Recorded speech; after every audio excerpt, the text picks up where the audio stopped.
The idea behind transpersonal psychology was to create a psychology that would cover the whole spectrum of human experience, including spiritual experiencing.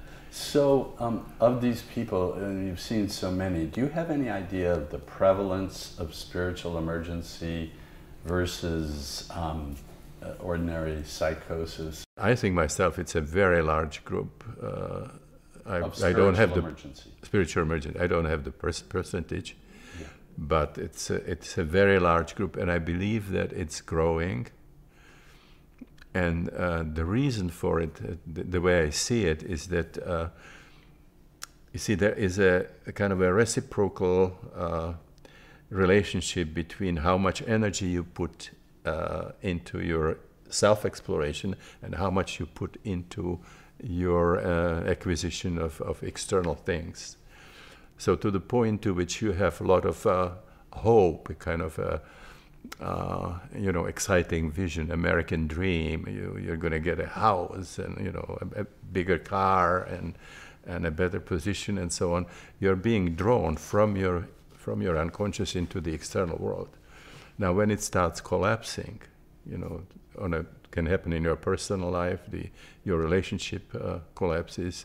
You lose your job, or it happens on a large scale, like what we saw happening economically. People lose the perspective. They lose the hope that somehow something better will be happening in the future, and they are sort of thrown back on their own unconscious, and they start sort of experiencing what's happening in the inner world, which is a problem, but it could also be a tremendous opportunity. Unfortunately, people who are in this spiritual emergency and would have a chance to transform in a species that would have much better chance to survive, those are seen as the sick ones. They get the labels, they get the tranquilizers.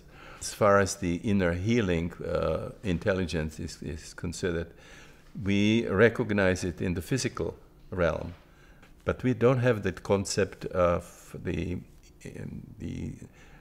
psyche having a self-healing intelligence.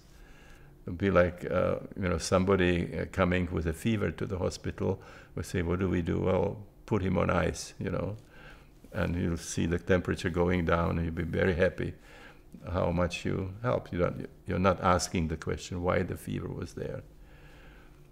And so when I was a beginning psychiatrist, there were still kind of two schools. There was the uncovering and the covering. The covering was you use just suppression of symptoms. The uncovering was you do something, some process, psychotherapeutic process, depth psychology and so on, trying to go to the core, to the underlying reason. And now what we see more and more, for a variety of reasons, not the least of which is the influence of the pharmaceutical companies, you see more and more shift towards trying to solve everything with this suppression of symptoms.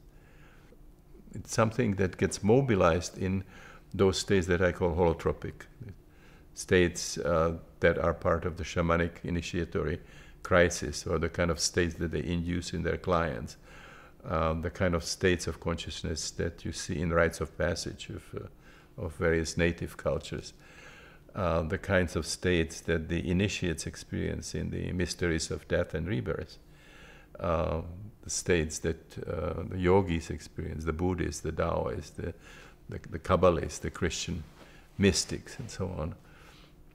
So all those have that potential. I mean, to bring about emotional and psychosomatic healing, and we don't really sort of recognize that. We have actually pathologized all non-ordinary states, and even outlawed some of the contexts or some of the means in which people could have those experiences, rather than supporting them. I believe, like many people in the transpersonal circles, that the problems that we see in the world are just symptoms that they have one common denominator, which is the level of consciousness evolution of the human species, and that we probably cannot solve the crisis without some really significant inner transformation. And we know that the means are available. I mean, that the transformation is possible.